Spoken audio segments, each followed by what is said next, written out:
코로나가 우리 삶에 또 우리 교회에 또 우리 사회에 큰 변화를 주었습니다. 코로나 이후에 우리 교회에 일어난 가장 큰 변화라고 한다면 두 가지를 들 수가 있어요. 첫 번째는 동물 신학입니다. 동물 신학. 동물도 과연 예배를 드릴 수 있는가? 동물도 구원받을 수 있는가? 동물에게 세례를 줄 수가 있는가? 우리 반려견이라고 이야기하죠. 반려동물. 그래서 이런 논문들이 굉장히 많이 발표되는데 한 가지 중요한 건 무엇이냐면 동물은 구원의 대상은 아니다.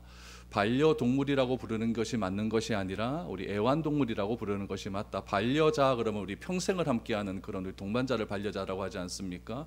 그런 의미에서 우리 반려동물보다는 우리 애완동물이라고 부르는 것이 맞다라고 이렇게 신학적으로 정리가 됩니다.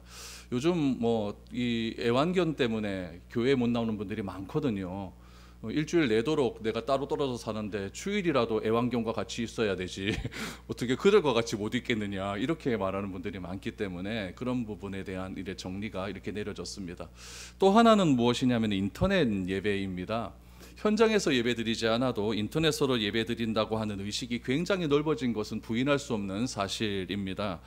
그러면 인터넷으로 드려지는 예배는 또 어떻게 봐야 될까요? 제가 몇 가지 논문을 좀 살펴보니까 논문을 살펴보면 인터넷 예배가 주일에 현장에 못 오시는 분들이 있지 않습니까? 뭐 삼교대하고 뭐 이런 분들 또 간호사들 이런 분들은 주일날 예배들 오기가 참 힘들어요. 그런 분들 또 우리가 성경 배우고 하나님은 좋은데 교회를 싫어하는 분들이 있어요. 그런 분들이 지속적으로 복음을 들을 수 있다는 점에서는 장점이 있다.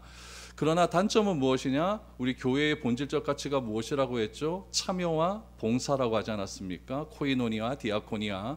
이 참여와 봉사를 가장 잘 보여주는 곳이 교회라고 하는 것이고 이 교회에서 은혜의 수단으로서 우리에게 주어지는 것이 무엇이냐면은 말씀 선포와 기도와 성찬인데 성찬이 안 되는 겁니다. 인터넷으로 예배를 드리면 성찬이 되지 않고 이 성찬이라고 하는 것은 한 교회에서 한 몸을 이룬 성도들이 서로 떡을 떼면서 우리 교회는 그리스도의 한 몸이다라는 것을 다시 한번 인식해야 되는 것인데 그것이 인식되지 않고 나 혼자만 예배 드리겠다, 나 혼자만 설교 듣고 끝내겠다라고 하는 것은 굉장히 자기 주관적인 그런 예배의 형태다 라고 이렇게 결론을 많이 짓고 있습니다. 그래서 혹시라도 여러분들이 주일날 무슨 일이 생기거나 무슨 큰 일이 생겨서 이렇게 교회에 참석하지 못하고 또 우리 또 휴가철 아닙니까? 또 어쩔 수 없이 또 겹쳐서 그렇게 되면은 뭐 인터넷으로 한 번쯤은 예배드릴 수가 있어도 뭐 무관하겠지만은 그런 것들이 나도 그것이 좋다 그래서 교회에 출석은 안 하고 그냥 나는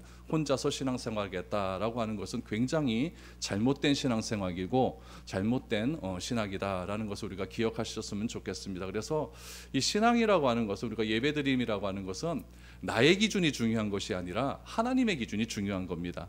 내 기준이 포기되어지고 하나님의 기준이 옳다라고 인정하는 것이 구원받았다라고 하는 증거이지 하나님께 자꾸 때를 쓰고 하나님 이건 아니에요 내 말이 맞아요라고 하는 그런 신앙은 우리가 조금 점검을 해봐야 된다라고 하는 것을 우리가 다시 한번 기억했으면 좋겠습니다. 왜 이 말씀을 시작하면서 이런 말씀을 드리느냐? 오늘 본문에도 이것과 똑같은 이야기가 나오기 때문에 그렇습니다. 내 기준에 자꾸 맞추려고 하는 거예요. 내가 생각하기에는, 나의 경험에 의해서는, 내가 보기에는, 주변의 모든 보편적인 상황에서는 이렇게 하니까 우리 교회도 이랬으면 좋겠다. 하나님도 내 말에 이 보편적인 상황에 좀 말씀을 맞추어 줬으면 좋겠다. 이런 이야기들이 오늘 본문에 계속해서 나오고 있습니다.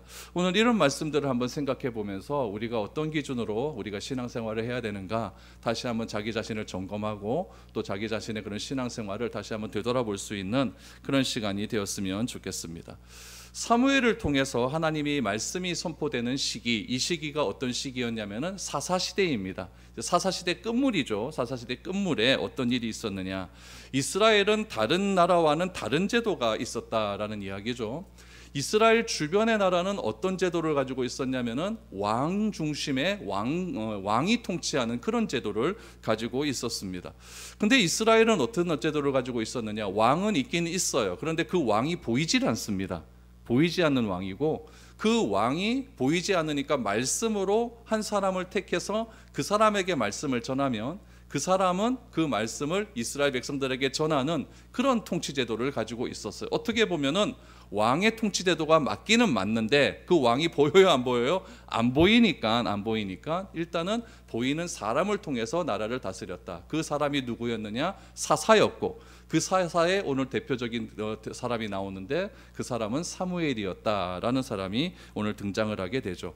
근데 여러분, 우리가 말을 잘 들으면 좋은데, 하나님의 말씀을 잘 들으면 좋은데 때때로 말씀 듣기 싫을 때도 있지 않습니까? 그럴 때마다 하나님께서 이스라엘을 징계를 하십니다. 징계를 하는데 그 징계가 보통 보면은 두 가지로 징계를 해요. 첫 번째는 무엇이냐면은 가뭄입니다. 가뭄. 먹고 살기를 굉장히 어렵게 만들어 버리는 거죠. 가뭄을 통해서 징계하시고, 또 하나의 징계 방법은 무엇이냐면은 외부에 있는 이방 나라를 하나님께서 이스라엘로 침략하시도록 허락하시는 그런 것들을 사용하셔서 하나님께서 이스라엘이 말씀에 어긋난 행동을 할 때마다 되돌아오게 하는 수단으로서 가뭄과 전쟁을 사용하셨습니다. 그렇다면 이 이스라엘 백성들 말고 다른 민족은 어떻게 했느냐? 이렇게 가뭄이 오고 전쟁이 오면은 이네들은 뻔합니다. 딱 보이는 왕이 있으니까 그 왕의 말씀에 의해서 가뭄을 대비할 수가 있는 거죠. 그 가뭄을 대비를 어떻게 합니까? 요즘 시대 보면 댐을 만들잖아요. 그렇죠? 댐을 만들어서 그 물을 모아놨다가 우리 가물어지면은 댐을 방수해서 그렇게 대비를 하듯이, 그때는 가뭄이 오면 어떻게 했냐면 물 구덩이를 크게 팠어요. 구덩이를 파고 거기다가 빗물을 모아놓고, 그리고 가뭄이 오면 그 빗물을 파서 쓰는 그런 일들을 했죠. 이방 나라는 그렇게 했어요. 전쟁에 대한 대비는 어떻게 할까요? 군사력 강화하면 되는 거죠. 군사력 강화하고 무기 많이 만들고 그러면 되는 거예요.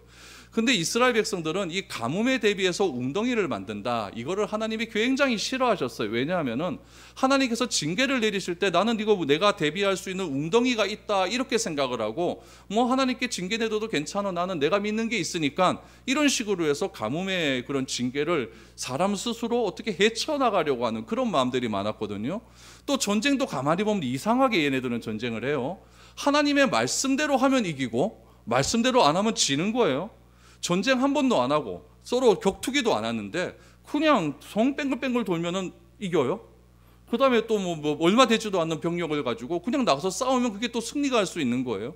그러니까 이스라엘 백성들이 이게 좀 이상한 거죠. 복불복이에요. 뭔가 탁 드러나는 게 있어야 되는데, 뭔가 눈에 딱 보이는 게 있어야 되는데, 그런 보이는 것 없이 우리가 가뭄에 대비도 못하게 하시고 또 말씀만 들으라고 하시니까 이거 뭔가 좀 불안한 겁니다. 그래서 이스라엘 백성들이 굉장히 좀 심란한 상태에 빠져 있었다라는 이야기죠. 그때 이런 심란함을 해결할 수 있는 방법들을 이스라엘 장로들이 모여서 의논을 하게 되는 거죠. 그런데 이런 장로들이 모여서 의논을 하고 또 사사에게 가서 이런 방법들을 제시할 때는 뭔가 명분이 있어야 되거든요. 그냥 무턱대고 바꿔주세요 이렇게 하면 안 되지 않습니까? 명분이 있어야 되는데, 그 명분이 무엇이었냐면은 사무엘이 나이가 늙었다, 이제 죽을 때가 다 되었다라고 하는 말 한마디 하고, 또 하나는 무엇이냐면은 사무엘의 뒤를 이어서 아들들이 둘이 있었는데 그 아들들이 정직하지 못하다는 거예요. 공의롭지 못하다는 거예요. 이 두 가지 명분을 내세워서 사무엘에게 가서 우리도 다른 이방 민족처럼 왕을 세우게 해달라라고 하는 그런 요구를 하게 됩니다. 이 요구에 대해서 우리가 한번 오늘 두 가지로 한번 생각을 해볼 거예요. 첫 번째는 무엇이냐면 이스라엘의 입장입니다. 이렇게 말할 수밖에 없는 이스라엘의 입장은 어떠한가? 또 하나는 사무엘의 입장입니다. 그럼 이런 말을 들은 사무엘은 어떤 느낌을 받았을까? 우리 그런 것들을 생각해 보면서 이런 상황들 속에서 하나님께서는 이 문제를 어떻게 해결하려고 하시겠는가? 오늘 이것을 파악을 하시면 됩니다. 오늘 먼저 이스라엘의 요구, 이스라엘은 왜 이런 요구를 할 수밖에 없었는가? 여러분, 우리는 늘 언제나 안전을 요구합니다. 안전하게 살고 싶고 행복하게 살고 싶어 하죠. 그런데 이 안전한 국가에서 잘 살아야 되는데 자신들의 영적인 삶을 책임질 사무엘이 이제 얼마 남지 않은 것 같아요. 그리고 사무엘의 뒤를 이어서 된 아들들도 별로 마음에 들지 않는다는 이야기입니다. 그래서 그들을 믿고 살 수가 없는 겁니다. 그 배경이 오늘 본문 1절에서 3절 말씀에 나옵니다. 한번 보시죠. 사무엘이 늙음에 그의 아들들을 이스라엘 사사로 삼으니 장자의 이름은 요엘이요 차자의 이름은 아비아라. 그들이 브엘세바에서 사사가 되니라. 그의 아들들이 자기 아버지의 행위를 따르지 아니하고 이익을 따라 뇌물을 받고 판결을 굽게 하니라 라고 말합니다. 사무엘이 삶을 마무리할 때가 되었죠. 그래서 그의 아들들을 어디에? 브엘세바의 사사로 보내었다라고 말을 합니다. 여러분, 사사는 세습직이 아니에요. 우리 사사기에도 보면은 사사가 한 명 딱 나왔다고 해서, 삼손이 나왔다고 해서 그 아들이 대를 이어서 사사하는 것 아니지 않습니까? 사사는 무엇이냐면 하나님께서 필요에 따라서 지명하시는 거예요. 지명하셔서 너 사사해, 그럼 사사하고 끝이에요. 근데 오늘 본문에서 이 사무엘이 무슨 이유인지 모르겠는데 자기 아들들에게 사사의 직을 세습을 합니다. 세습을 하고 너는 어디서 사사를 해야 되느냐? 브엘세바에서 사사를 해라 라고 이렇게 명령을 했다는 이야기죠. 브엘세바는 어디냐면 이스라엘 최남단에 있어요. 북쪽은 단, 남쪽은 브엘세바, 단에서 브엘세바까지 최남단에 있는 그런 곳에서 브엘세바에 가서 사사의 직분을 행해라 라고 말을 합니다. 여러분, 왜 그럼 브엘세바에 가서 사사의 직분을 행하려고 했느냐? 블레셋이라고 하는 땅이 서쪽에 있거든요. 서남쪽에 있어요. 서남쪽에, 서쪽으로 계속 가면 지중해가 있고, 또 지중해에서 동쪽으로 가면 이제 블레셋이라고 하는 땅이 있는데, 블레셋과 브엘세바는 거의 국경에 있습니다. 그러다 보니까 뭐가 문제가 되냐면은, 여러분, 국경과 국경 사이에 있는 민심들은 항상 불안해요. 언제 쳐들어올지 모르니까. 블레셋은 또 호시탐탐, 시시탐탐 또 늘 쳐들어오는 민족이었고, 또 사무엘 전에 또 삼손이 있었는데, 이 삼손이 늘 언제나 블레셋 때문에 또 애를 먹었던 그런 나라들 아니었습니까? 그랬기 때문에 브엘세바는 늘 언제나 민심이 좋지 않아요. 그러니까 민심 회복 차원에서 이 사무엘이 사사를 보내서, 자기 아들들을 보내서 그들의 사람들의 백성들의 마음을 잘 다독여라 이거예요. 잘 다독여라. 불안해하는 마음을 하나님의 말씀을 전해서 그들을 잘 위로하고, 하나님의 말씀대로 살면 하나님께서 우리 모든 나라를 샬롬의 은혜를 주실 것이다. 이런 식으로 하기 위해서 브엘세바로 이 아들들을 보냈다라는 이야기죠. 그런데 이 사사의 역할 중에 가장 큰 역할이 무엇이냐면 재판하는 역할이거든요. 사사가 영어로 저지 아닙니까? 저지. 그러니까 재판하다라는, 판사라는 뜻이거든요. 그러니까 재판을 잘해야 되는데 얘네들이 재판을 잘 못하는 거예요. 재판하는 데 있어서 가장 중요한 것은 정직과 공의 아니겠습니까? 판사가 정직하게 공의롭게 재판을 해야 되는데 얘네들이 어떻게 하는데 뇌물을 받았어요. 오늘 본문에 보니까 뇌물을 받아 판결을 굽게 했다라고 얘기해요. 여러분, 재판에서 판결이 굽어지면 민심은 엉망진창이 되는 거예요. 모든 백성도 저게 잘못되었다는 걸 아는데 맞다라고 얘기해버리면 어떻게 되겠습니까? 굉장히 민심이 흉흉해질 것 아니겠습니까? 그러니까 성경은 사무엘의 아들들이 아버지 사무엘의 행위를 쫓지 않고 뇌물을 받아 판결을 굽게 했다라고 이야기를 합니다. 그럼 왜 이렇게 되었을까요? 참 아버지가 훌륭하고, 아버지가 그렇게 이스라엘에 있어서 역사에 있어서 그렇게 훌륭한 인물이라고 한다면 그의 자녀들도 신앙대로 잘 이렇게 이어져 나가야 되는 게 정상인 것 같은데 그러지 않았다라는 이야기죠. 그럼 왜 그랬을까요? 그 이유를 알기 위해서 우리 사무엘의 삶을 조금 살펴보아야 됩니다. 사무엘은요, 여러분, 어린 시절에 하나님으로부터 부름을 받게 되죠. 그래서 사무엘은 부모의 손에서 자란 것이 아니라 누구의 손에서 자라냐면은 성막에 가고 엘리의 손에서 자라게 됩니다. 제사장의 손에서 자라게 되었죠. 그러니까 젖을 뗀 후에 성전에 가서 엘리의 손에서 자라게 되었고 평생을 성전에서 봉사하며 삶을 살았다라는 이야기죠. 그러니까 사무엘은 어려서부터 엘리의 사랑은 받았어요. 근데 엘리가 아버지는 아니지 않습니까? 그러니까 사무엘은 어려서부터 부모의 사랑이 굉장히 부족한 상태로 그렇게 어린 시절을 보냈다는 이야기죠. 그러다 보면 이 어린 아이가 어떤 느낌을 받게 되냐면은 아버지의 존재가 어떤 존재인지 잘 알지를 못해요. 아버지의 사랑을 받아야 되는데 아버지의 존재가 뭔지 잘 모르고, 엘리도 영적인 아버지의 노릇은 했겠지만은 그래도 아버지는 아니잖아요. 육적인 아버지가 중요한 것 아니겠습니까? 그래서 가정 안에서 아버지가 어떤 역할을 해야 하는지를 이 사무엘은 어려서부터 잘 알지를 못했다라는 이야기죠. 여러분, 사실 아버지라고 하는 이름이 얼마나 큰 위대한 이름입니까? 저도 아버지를 지금도 생각해 보면은 참 위대하신 것 같아요. 이제 돌아가신 지 오래되셔갖고 기억도 요즘 좀 가물가물하고 뭐 이러지만은 그래도 아버지 그러면은 참 그 아버지라고 하는 세 글자에 담겨진 이름은 의미는 참 큰 것 같습니다.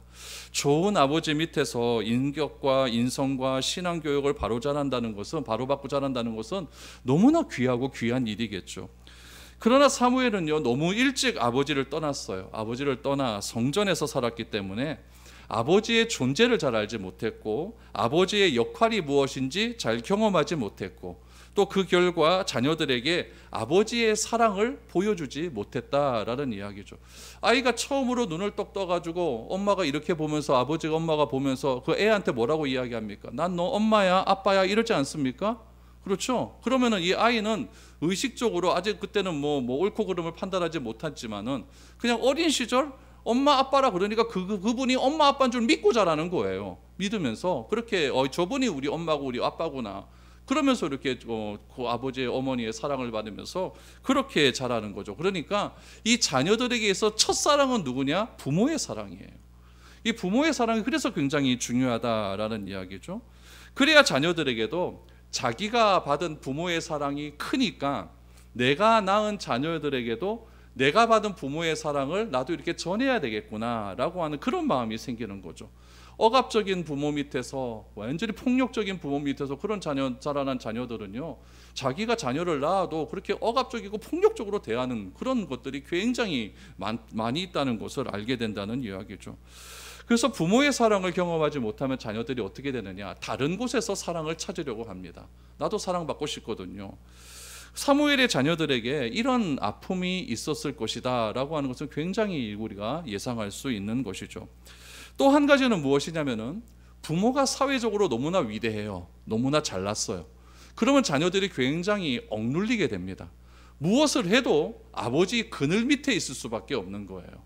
그래서 아버지의 그늘이 너무 크다 보니까 그 그늘에서 벗어날 수가 없다는 이야기죠. 그래서 이 자녀들은, 이 사무엘의 자녀들은 아버지의 사랑도 제대로 못 받았던 것 같고, 아버지는 젊은 시절 자녀들을 낳고 난부터 계속해서 자기의 고향이었던 라마로부터 시작해서 베델로, 또한 나사렛으로, 또한 저 밑에 브엘세바로 다니면서 늘 언제나 순회하면서 백성들을 다스렸기 때문에 집에 있을 틈이 잘 없었거든요. 그러다 보니까 아버지에 대한 사랑도 잘 못 받고, 아버지를 만날 수 있는 기회도 잘 없고, 또 아버지는 이스라엘이라는 나라에서 너무나 존경받는 분이고, 그러다 보니까 이 자녀들 마음 가운데 어떻게 아버지에게 가까이 갈까라고 하는 그런 관계성 부족이 굉장히 컸다는 이야기입니다.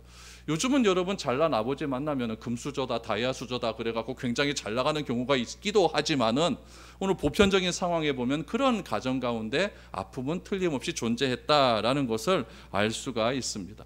사무엘의 집안에 있는 자녀들의 경우는 이 두 가지가 분명하다는 것을 알 수가 있어요. 특별히 이 사무엘의 자녀의 이름을 한번 보십시오. 사무엘의 아들들의 이름이 요엘과 아비야입니다. 요엘과 아비야.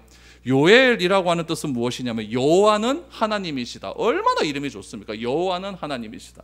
아비야라는 이름의 뜻은 무엇이냐면은 여호와가 아버지시다. 완전히 이거는요 구원의 본질을 이야기하는 것. 여호와는 하나님이고 여호와는 아버지시다. 얼마나 좋은 이름입니까? 그러니까 이 이름을 통해서 사무엘이 가지고 있는 신앙이 그대로 자녀들에게 투영되고 있는 거죠. 근데 이름은 그렇게 지어놨는데 행동이 그렇게 안 되는 거죠. 행동이 그렇게 안 된다라는 이야기죠. 신앙의 집안에서 태어났다고 해서 자손이 다 신앙을 다 받아들이는 경우는 여러분 없습니다. 신앙은 여러분 혈통에 의해서 좌우되는 건 아니거든요. 사무엘의 자녀들은 오히려 아버지의 사랑을 잡지 못하자 세상 속에서 그 사랑을 오히려 찾으려고 떠나기를 시작을 합니다. 신앙은 개별적으로 하나님을 경험해야 되는 거죠. 아무리 여러분 집안에서 뭐 예배 드리고 가정 예배 드리고 뭘 해도 다 잘한다 할지라도 내가 하나님을 경험하지 못한다고 한다면 그건 떨어져 나갈 수밖에 없는 것이거든요. 그래서 그 일을 위해서 부모가 최선을 다해야 됨에도 불구하고 이 사무엘이라고 하는 사람은 자기에게 주어진 사명을 다하느라 정작 집은 제대로 돌보지 못했다라는 것이죠. 그런데 문제는 무엇이냐? 사사는 세습되지 않는데 이 사사를 세습시켰다는 이야기죠. 이런 가정교육 상황에서 사사가 세습되어 버리니까 문제가 어떤 문제가 발생했습니까? 4절에서 5절 말씀을 보시죠. 이스라엘 모든 장로가 모여 라마에 있는 사무엘에게 나아가서 그에게 이르되 보소서 당신은 늙고 당신의 아들들은 당신의 행위를 따르지 아니하니 모든 나라와 같이 우리에게 왕을 세워 우리를 다스리게 하소서 한지라. 세습은 제사장 직분에서만 가능했습니다. 그렇죠? 그래서 레위 지파는 제사장 직분, 그래서 세습이 가능했는데 사사는 매번 하나님이 지명을 했다는 것 아닙니까? 그런 상황 속에서 사무엘이 이제 나이가 많이 늙었어요. 나이가 많아졌어요. 그러다 보니 판단력도 흐려지고 예전처럼 다니지를 못하는 거죠. 그러니까 라마 집에 있고 오히려 장로들이 라마 집에 있는 사무엘을 찾아오는 일이 발생하지 않습니까? 이거는 무엇이냐면 사무엘이 이제 거동조차도 힘들어지게 되었다라는 것을 알 수가 있는 것이죠. 사무엘의 아들들은 이런 상황 속에서 아버지가 가지고 있는 모든 권력을 물려받았어요. 물려받았고 재판을 할 때 뇌물을 받고 판결을 굽게 했다. 이 일로 장로들은 회의를 했고 아버지 사무엘을 찾아왔다. 오늘 이 얘기는 거죠.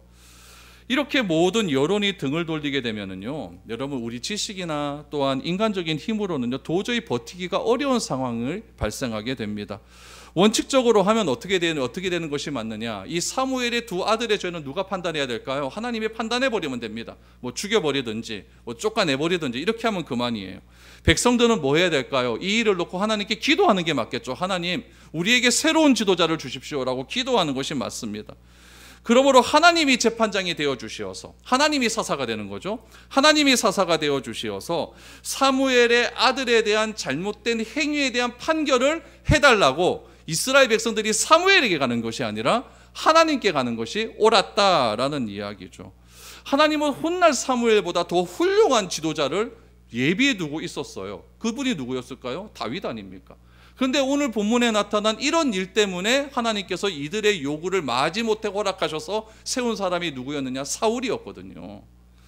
그러니까 이런 상황이 지금 전개되었다. 그러니까 이스라엘 백성들의 상황도 충분히 이해가 가는 상황이에요. 그럼 내가 지금 뭐 살기 어려운데 어떡하느냐? 그럼 지도자에게 찾아가서 이야기하는 것이 맞지 않느냐? 이런 입장이 있었다라는 이야기죠. 그럼 사무엘의 입장을 한번 보시기 바랍니다. 이스라엘 백성들의 입장 알겠죠? 그럼 사무엘의 입장은 어떠했느냐? 사무엘의 입장을 딱 보면요, 무슨 생각이 들었을까요? 여러분들이 저에게 와서 서상재 니는 이제 늙었고 네 자식들 보니 뭐 별로 느낌도 없고 그러니 이제 좀 물러나시지요. 이러면 제가 어떤 마음 들겠습니까? 억수로 섭섭할 겁니다. 서운함이 막 미쳐서 와, 막 이런 마음이 들 것 같아요. 사무엘도 똑같아요. 사무엘도요 자기 평생의 삶을 다해서 백성들을 돌보았어요. 백성들을 돌보고 그때 뭐 차가 있습니까? 지하철이 있습니까? 걸어 다니는 건 아니에요. 그 태양볕에 걸어 다니면서 베델로, 브엘세바로 이렇게 다니면서 그들의 백성들의 아픔 들어주고 상담해주고, 여러분 힘들다 하는 말 듣기도 얼마나 힘든지 아십니까? 그런 말 들어가면서 그 백성들의 그 아픔 듣고 하나님께 기도하면서 그렇게 수많은 세월을 그렇게 버티고 살아왔다라는 이야기죠. 그런데 여러분 이 사무엘에게 와갖고 뭐라고 이야기하느냐? 나 당신 늙었으니까 이제 좀 물러나십시오. 그리고 새로운 사람이 필요합니다라고 이야기를 하고 있는 것이죠. 그러니까 이 서운한 감정을 사무엘도 어떻게 할 수가 없는 거예요. 그래서 이런 말을 듣고 사무엘이 제일 먼저 한 것이 무엇이었느냐? 오늘 6절 말씀에 보면은 기도했다라는 이야기예요. 우리 6절을 보십시오. 우리에게 왕을 주어 우리를 다스리라 했을 때에 사무엘이 그것을 기뻐하지 아니하여 여호와께 기도하매라고 말합니다. 그럼 여러분 여기서 우리가 정리를 좀 해야 돼요. 이스라엘이 왕을 요구하는 이유, 첫 번째는 사무엘이 늙었다. 또 젊었을 때 사무엘은 이스라엘을 순회하면서 백성을 돌아보았지만 지금의 상황은 거동할 힘도 없기 때문에 사무엘을 찾아오는 상황까지 발생했기 때문에 이제 사무엘의 시대는 갔다라는 것을 인정시키는 것이죠. 그러니까 우리에게도 왕을 세울 기회를 달라라고 이야기를 하는 겁니다. 근데 사무엘은 백성들의 요구를 뭐 했다? 기뻐하지 않았다라고 말합니다. 여러분 기뻐하지 않다라고 하는 말의 이 히브리어 원어적인 뜻은 무슨 말이냐면은 떨다라는 뜻이에요. 떨다. 근심하다라는 뜻이에요. 걱정하다라는 이야기예요. 왜 떨고 근심하고 걱정했을까요? 이스라엘 백성들이 왕을 요구하는 이 자체가 하나님이 기뻐하지 않은 일이었고 하나님의 기준에 맞지 않는 일이라는 것을 사무엘은 이미 다 알고 있었기 때문에 그런 거예요. 자기들이 평생을 바쳐 목회했던 백성들이 하나님의 뜻을 모르고 하나님을 거역하는 일에 앞장서서 나에게 와서 그것을 요구하는 상황이 오니까 이 사무엘이 벌벌벌 떨리기 시작하는 거죠. 이래서는 안 되는데. 여러분 하나님의 뜻은 무엇이었느냐? 여러분 신명기 17장 14절 말씀을 보시면 하나님께서 이렇게 말씀하십니다. 내가 내 하나님 여호와께서 내게 주시는 땅에 이르러 그 땅을 차지하고 거주할 때에 만일 우리도 우리 주위에 있는 모든 민족들 같이 우리 위에 왕을 세워야겠다는 생각이 나거든 이라는 말씀을 하셨어요.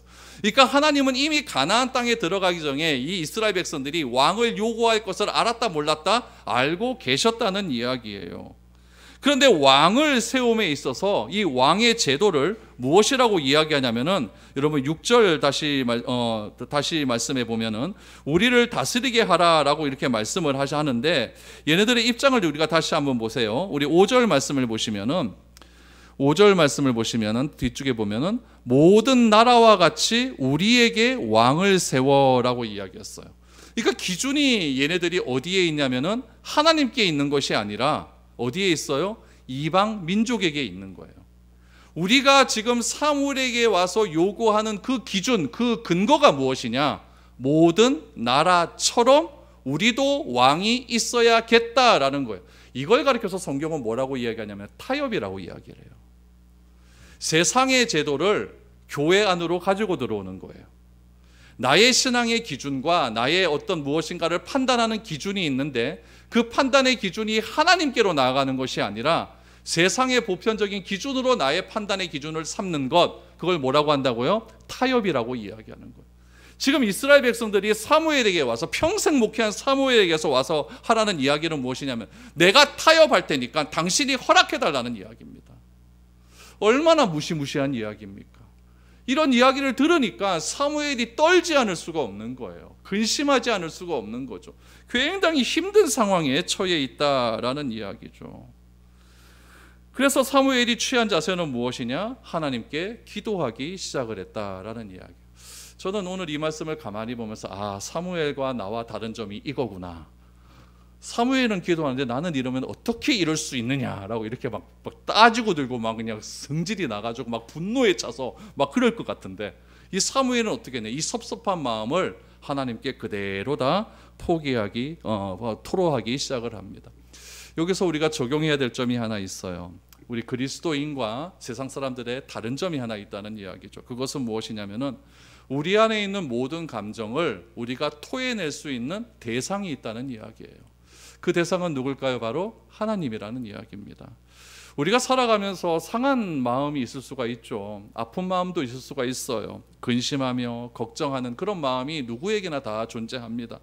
그런 나의 마음을 하나님께 가지고 나와서 나의 감정을 토로할 수 있다는 것이 얼마나 큰 은혜인지 모릅니다. 여러분, 세상 사람들은 이렇게 토로할 사람이 없으니까 누구를 찾아갑니까? 점쟁이 찾아가죠. 점쟁이 찾아가고, 또 친구들 찾아가서 이야기했더니 그 이야기가 온 동네 막내 다 퍼져가지고, 네가 나한테 그럴 수 있니 없니? 네만 알고 있어 그랬잖아. 막 이러다가 싸우고 난리 나고, 뭐 이런 경험들 많이 해봤잖아요. 상한 감정은요, 여러분, 우리의 아름다움을 파괴합니다. 상한 감정은 하나님께서 우리를 하나님의 형상으로 창조하지 않았어요. 그 하나님의 형상을 파괴하는 데 있어서 가장 근본적인 요소가 우리의 상한 감정이에요. 우리의 존엄성을 무너뜨리고 우리의 가치를 굉장히 떨어뜨려 버립니다. 우리의 삶 속에서 진정한 샬롬이라고 하는 평화를 다 빼앗아가는 것이 이 상한 감정이에요. 그러므로 우리가 하나님께서 나에게 주신 존엄성을 지키고 하나님께서 우리에게 주신 가치를 보존하며 참된 평화의 길을 가기 위해서는 하나님께 나의 상한 감정을 가지고 나와 온전하게 솔직하게 기도하는 자세가 필요하다라는 이야기죠. 기도하기 시작하면 하나님께서 우리의 기도 가운데 우리의 마음을 터치하기 시작을 합니다. 그래서 그 마음이 하나님의 손길로 인하여서 하나님께서 감정을 터치하기 시작하면은 하나님께서는 우리의 근심하는 마음을 바꾸어서 기쁜 마음으로 회복시켜 주신다는 이야기죠. 그럼 오늘 사무엘도 하나님께 기도하지 않았습니까? 섭섭한 마음, 상한 마음을 가지고 하나님께 기도했다면 하나님께서는 그 기도를 어떻게 응답하셨을까? 오늘 본문에 보면 두 가지로 응답을 하십니다. 저는 이 두 가지의 응답이 여러분도 기도할 때 이런 응답으로 동일하게 나타날 수 있기를 바라봅니다. 그래서 여러분들의 상한 감정이 잘 회복될 수 있는 그런 시간들이 되었으면 좋겠어요. 첫 번째로 자신의 감정을 쏟아놓고 하나님께 기도하면 어떤 일이 일어나요? 첫 번째, 위로해 주십니다. 여러분, 저는 이게 굉장히 큰 것 같아요. 위로해 주신다. 여러분, 7절, 8절 말씀을 다시 한번 보시죠. 여호와께서 사무엘에게 이르시되 백성이 내게 한 말을 다 들으라. 이는 그들이 너를 버림이 아니요 나를 버려 자기들의 왕이 되지 못하게 함이니라. 내가 그들을 애굽에서 인도하여 낸 날부터 오늘까지 그들이 모든 행사로 나를 버리고 다른 신들을 섬긴 같이 내게도 그리 하는도다. 하나님이 말씀하시는 핵심 요지가 무엇입니까? 백성들이 이렇게 이야기하는 것은 너 때문이 아니라는 이야기예요. 사무엘, 네가 목회를 잘못했기 때문에, 네가 하나님의 말씀을 잘못 전했기 때문에 그런 것이 아니라는 이야기예요. 이 백성은 원래 그렇다. 원래 그렇다. 이 백성들은, 죄 많은 백성들은 애굽에서 탈출하는 그 순간부터 나에게 원망과 불평이 많았다는 것을 이야기합니다. 이 책임을 누구에게 돌립니까? 하나님 자신에게 돌려버려요. 여러분, 나에게 책임이 없다라고 하는 것이 얼마나 큰 위로가 되는지 모릅니다. 하나님은 사무엘을 그렇게 이야기하는 거예요. 위로의 백성, 백성들이 사무엘에게 하는 말을 먼저 다 들어보라는 이야기예요. 여러분, 우리는 화가 나면요, 그 말을 다 들으려고도 하지 않습니다. 됐다라고 이야기해요. 그런데 이 백성들이 사무엘에게 왔을 때는 뭔가 불만이 있어서 온 것 아니겠습니까? 그러면 그 불만을 일단 다 들어주는 게, 경청하는 게 먼저 우선이라는 이야기예요. 사무엘이 그 말 끊어버리고 너 어떻게 그럴 수 있어? 이런 말 해버리면 둘과의 관계도 다 끊어져 버리니까 이것부터 하지 말고 먼저 중요한 것, 그 아픈 마음으로 찾아온 그 사람들의 말을 먼저 다 들어주라라고 이야기를 합니다. 그러면서 하는 얘기 무엇이냐? 백성들이 왕을 달라고 요구한 것은 사무엘 너를 버린 것이 아니라 하나님을 버린 행위이다라고 말씀하십니다. 이들이 이렇게 하나님을 버리는 행위는 애굽에서 출발할 때부터 오늘까지 있었다는 이야기예요. 여기서 버리다라고 하는 말의 뜻은 무엇이냐면 거절하다라는 뜻입니다. 거절하다. 그러므로 사무엘을 거절한 것이 아니라 하나님을 거부하고 거절한 것이다 라고 하면서 여러분, 사무엘을 위로해 주십니다. 여러분, 이렇게 위로해 주신 분이 누구신지 아십니까? 예수님이 이 땅에 오셔서 십자가 지심으로 이렇게 우리를 위로해 주셨어요. 내 잘못이지만, 다 내 잘못이에요. 다 내가 범한 죄예요. 그렇지만 하나님께서는 내 죄를 누구에게 다 넘기셨습니까? 네 책임이 아니야. 예수님, 내가 짊어질게 라고 말하면서 내 죄를 예수님께 전가시켰다, 옮겨주셨다. 이걸 전가라고 하거든요. 전가시켜 주신 거예요. 이것이 얼마나 큰 위로가 되는지 모릅니다. 하나님을 거부하고 거절하는 인간의 모습을 보면서 하나님의 마음은 무지 아팠을 거예요. 마치 사무엘에게 와서 백성들이 사무엘에게 따지듯이 우리가 하나님을 거부하는 모습, 그 모습이 바로 이스라엘의 모습, 그 모습 아닙니까? 똑같은 모습 아닙니까? 우리도 믿었던 사람들에게 서운한 감정이 들고 배신한 마음이 들 때 얼마나 가슴이 아픕니까? 하나님은요, 온 인류로부터 배신을 당했어요. 온 인류로부터 무엇이라고 이야기했느냐? 아담아, 아담아, 내가 어디 있느냐라고 했었을 때, 내가 하나님, 내가 어디 있는지 내가 숨었나이다, 하나님이 무서워서 숨었나이다 라고 말할 정도로 하나님과 얼굴을 마주대고 이야기하기를 거부했던 사람이 아담이었습니다. 아담이라고 하는 히브리어 뜻이 사람이란 뜻이거든요. 그러니까 그 사람이란 것은 온 인류를 대표한다는 이야기예요. 사람 이름이기도 하지만 사람이니까 온 인류를 대표하는 대표적인 인물이죠. 그 대표가 바로 우리를 대표해서 뭐 했습니까? 하나님을 거부하기 시작한 거예요. 어디 있느냐라고 했을 때 숨어버립니다. 숨어버립니다. 그때 하나님의 배신의 기쁨은 어떤 만큼 컸을까요? 하나님도 우리와 똑같은 인격적인 존재이신데요. 그러나 하나님이 우리를 위해서 육체를 입고 이 땅에 오셔서 오신 예수님을 십자가에 못 박아 죽여버리는 그런 인간의 또 한 번의 배신을 보면서 하나님의 마음은 정말 끊어지듯이 아팠을 것입니다. 그러나 그 하나님의 마음을 우리는 어디서 만날 수가 있느냐? 우리가 기도하는 그 기도의 자리에서 만날 수가 있는 겁니다. 여러분, 혹시나 내 마음 가운데 사람에 대한, 하나님에 대한 기쁨이 사라지고 서운한 마음이 들고 걱정하며 근심한 마음이 생길 때 사람 찾아가지 마시고 하나님을 찾을 수 있기를 바랍니다. 이 무더운 여름에 여러분 어디 휴가 가서 선한 데 가서 여러분 몸을 쉬는 것도 좋지만은 우리 마음 가운데 있는 휴가도 좀 줘야 될 것 아닙니까? 그 우리 마음 가운데 있는 상한 마음을 우리 하나님께 나와서 하나님께 간절히 구하시기를 바랍니다. 그러면은 그 상한 마음을 누가 대신 져주세요? 예수님이 대신 져주셔서 예수님이 너 책임 아니야, 내가 너 다 책임져 줄게 라고 말하는 그런 위로의 메시지를 들을 수 있게 되는 것입니다. 여러분, 이것이 십자가의 체험이며 십자가가 주는 영적인 교훈이라는 이야기죠. 하나님은 사무엘에게 이렇게 말씀하시는 거예요. 너 책임 아니야. 이 사람들은 너를 버린 것이 아니라 나를 버린 거야. 그러니까 괜찮아 라고 말씀을 해주시는 거죠. 두 번째 하나님께서 위로해 주시는 기도의 응답은 무엇이냐면은 하나님의 아버지의 마음을 깨닫는 기도입니다. 하나님이 이렇게밖에 할 수밖에 없는 이유는 무엇인가? 마음을 아는 게 중요한 것 아니겠습니까? 우리 9절 말씀을 보시죠. 그러므로 그들의 말을 듣되 너는 그들에게 엄히 경고하고 그들을 다스릴 왕의 제도를 가르치라 라고 말씀합니다. 하나님은 백성들이 하는 말을 잘 들으라고 해요. 그런데 듣는 것으로 그치지 말고 뭐 하라고 하십니까? 가르치라 라고 한 거예요. 이건 무엇이냐? 하나님의 마음이 어떤 마음인지를 전해라 라고 하는 그런 의미가 담겨져 있는 거예요. 그들이 하는 말, 다시 말해서 왕을 요구하는 말 자체가 하나님을 거부하고 거절하는 일이기 때문에 이스라엘은 여러분 이건 굉장히 잘못 선택한 거예요. 이스라엘 민족 가운데 하나님은 계십니다. 왕으로 계셔요. 근데 그 왕이 싫다, 내가 원하는 왕을 뽑겠다, 이거 요즘 말로 뭐라 그래요? 쿠데타라고 하지 않습니까? 반역이에요, 반역. 이거는 굉장히 쿠데타를 일으키는 것이죠. 그러나 이것은 여러분 하나님을 떠난 일이 맞지만은 하나님께서는 이스라엘 백성들을 향하여 뭐라고 말씀하시느냐? 이 왕의 제도를 암묵적으로 허락을 하십니다. 그럼 왜 이렇게 하실까요? 이 하나님의 마음을 우리는 어디서 알 수가 있냐면은 탕자의 비유에서 알 수가 있습니다. 아버지가 살아있음에도 불구하고 둘째 아들이 아버지의 유산을 달라라고 이야기를 합니다. 아버지가 아들의 말을 다 듣습니다. 예의 배응만등목한 놈아, 이렇게 말한 것이 아니라 다 들어요. 다 듣고 아버지는 아들에게 유산을 줍니다. 이것은 아버지는 다 알고 있기 때문에 그래요. 아들의 상황, 아들의 커가는 그런 과정들을 다 알고 있기 때문에 얘에게 이렇게 큰 돈이 들어가면 어떻게 할 것까지도 아버지는 다 알고 있어요. 그 결과까지도 다 알고 있는 거죠. 그래서 일단은 가지고 가봐라 라고 이야기를 하는 겁니다.